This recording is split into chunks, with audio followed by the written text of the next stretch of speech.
19% है SC ST, उसमें भी हम लोग का आरक्षण 16% है। हमको तो पूरा मिल ही नहीं रहा है, उसमें भी तुम कटौती कर रहे हो, क्या मतलब है? कैसे? आंकड़ा हमको दिखाओ, आंकड़ा दिखा करके पेश करो, जिसकी जितनी संख्या है उतनी उसकी भागीदारी दे दो, हम लोग बाद में खत्म हो जाएगा।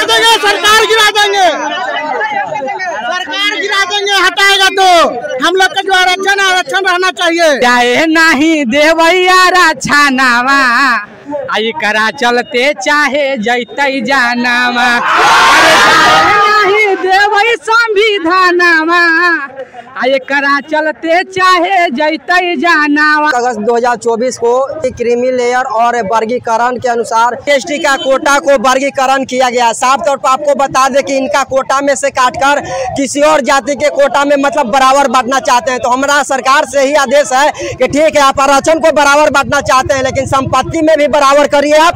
जैसे कि एक गरीब का एक भी जमीन, एक भी कट्ठा खेत नहीं है, और अमीर लोगों का 10-10 बीघा 40-40 बीघा कहाँ से आता है? ये कहीं ना कहीं गरीब लोग को हड़प कर वो लोग जमीन को मतलब दखल किया हुआ है। तो सरकार से भी आदेश है कि जब आरक्षण को बराबर कर रहे हैं तो संपत्ति को भी बराबर करिए। क्या भैया? सही बात है, सही बात। SC ST आंदोलन में आप खा रहे हैं, आपके हक मारा जा रहा है, इस पे सरकार तक आपकी आवाज क्या पहुंचाइएगा? सरकार तक आवाज यही पहुंचाना चाहता हूं कि पहले आज आंखें खोल करके देख ले कि पूरा भारत बंद है। भाई भारत बंद इसलिए है कि हम लोग, आप किस आधार पे SC ST में क्रीमी लेयर लाए, किस आधार पे SC ST में वर्गीकरण किए, किस आंकड़े पे?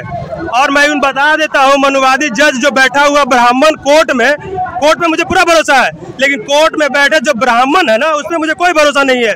किस आंकड़े से उसने SC ST में वर्गीकरण किया, किस आंकड़े से उसने क्रीमी लेयर लाया? अगर आपको लगता है कि SC ST एक में जो सबसे ज्यादा पिछड़ा समाज है तो उसको 10% आरक्षण अलग से दो, जिस तरह से तुमने स्वर्ण में EWS और संवैधानिक करके दिया, इसमें भी संवैधानिक करके रूप में दो, तब तुम्हारा दिमाग नहीं काम कर रहा है। अरे कोर्ट का काम है कानून का रक्षा करना, ना कि कानून बनाना। जब तुम कोर्ट में कानून बनाओगे तो सांसद का प्याज छिलेगा, ये इतना सांसद क्या करेगा? वो प्याज छीलने गया है? अरे कोर्ट का काम होता है, जज का काम होता है कि कानून संविधान का व्याख्या करना होता है, ना कि तुम कानून पार कर दिया। इसलिए हम लोग इसलिए समाज उतरे हैं कि इसको 9वीं अनुसूची में डाला जाए ताकि हमारा आरक्षण सुरक्षित रहे। ऐसा 19% है SC ST, उसमें भी हम लोग का आरक्षण 16% है। हमको तो पूरा मिल ही नहीं रहा है, उसमें भी तुम कटौती कर रहे हो, क्या मतलब है? कैसे? आंकड़ा हमको दिखाओ, आंकड़ा दिखा करके पेश करो, जिसकी जितनी संख्या है उतनी उसकी भागीदारी दे दो, हम लोग बाद में खत्म हो जाएगा। चिराग पासवान आज तक SC ST की आवाज नहीं उठा रहे हैं जब से नरेंद्र मोदी के साथ पार्टी में शामिल हुए। चिराग भैया का अलग एक निर्णय है, हम तो उनको कहेंगे कि भगवान उनको सद्बुद्धि दे, जिन भगवान को मानते हैं चिराग पासवान, वो भगवान उनको सद्बुद्धि दे ताकि वो समाज के प्रति आए और समाज के साथ चले। वो चुनाव इसलिए जीते हैं कि आरक्षण सीट पे उस समाज के वोट से जीते, और दूसरा चमार मुसर डोम उसने वोट दिया है, आपको बावन राजपूत वोट देगा। अब एक कहते हैं चिराग पासवान को कि 5 मिनट के लिए दाहिने बाएं से भूमिहार राजपूत को हटा के देख लीजिए, एक अगला आदमी नहीं खड़ा होगा आपके साथ।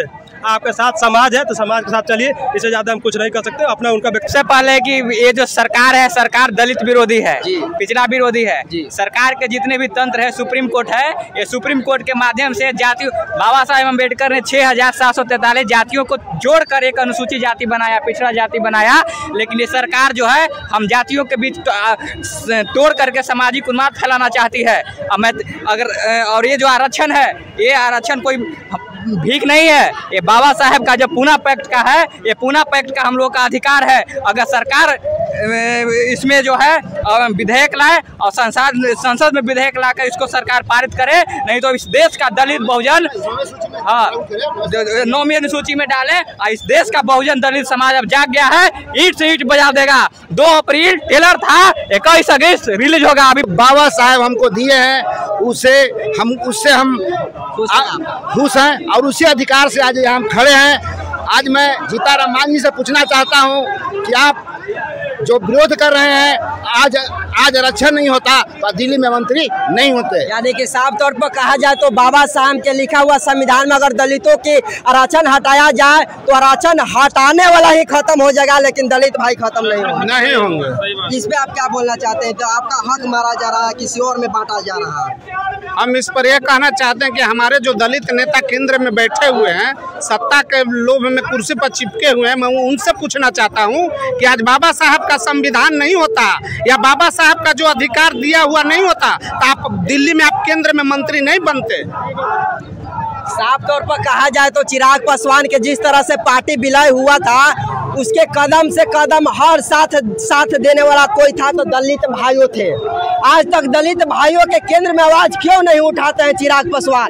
5 सीट लेकर भी मतलब चुप रहते हैं, मोदी के पक्ष में रहते हैं, मोदी के सरकार के पक्ष में रहते हैं। आज तक दलितों भाइयों पर अत्याचार हो रहा है, इसका आज तक किसी तरह का कोई सुनवाई नहीं किया जा रहा है। आज देखिए कि जहानाबाद में दलित बेटी के साथ 2 साल के साथ दुष्कर्म किया जाता है। मुजफ्फरपुर में देखिए 2 साल मुजफ्फरपुर में भी लड़की को साथ बहिष्कार किया जाता है, रेप किया जाता है। आज देखा जाए तो कोलकाता से लेकर पूरा देश में आज हमारे समाज की बेटियां सुरक्षित नहीं। आखिर क्यों? आखिर इस निकम्मे सरकार की वजह से नहीं हमारे बेटी आज सुरक्षित नहीं है। इसमें आप क्या कहना चाहते हैं? हमारे बेटी सुरक्षित नहीं है इस सरकार की वजह से। अरे हमारा जो नेता है, जो दलित का नेता है, वो तो सामंतवादियों के बीच घिरा हुआ है, वो कुर्सी से चिपका हुआ है। सतपुरा में हाल ही में हत्या हुआ है, पूरा में हाल ही में मार दिया गया। एक भी वहाँ दलित का कोई भी नेता वहाँ पहुँचने का काम नहीं किया है।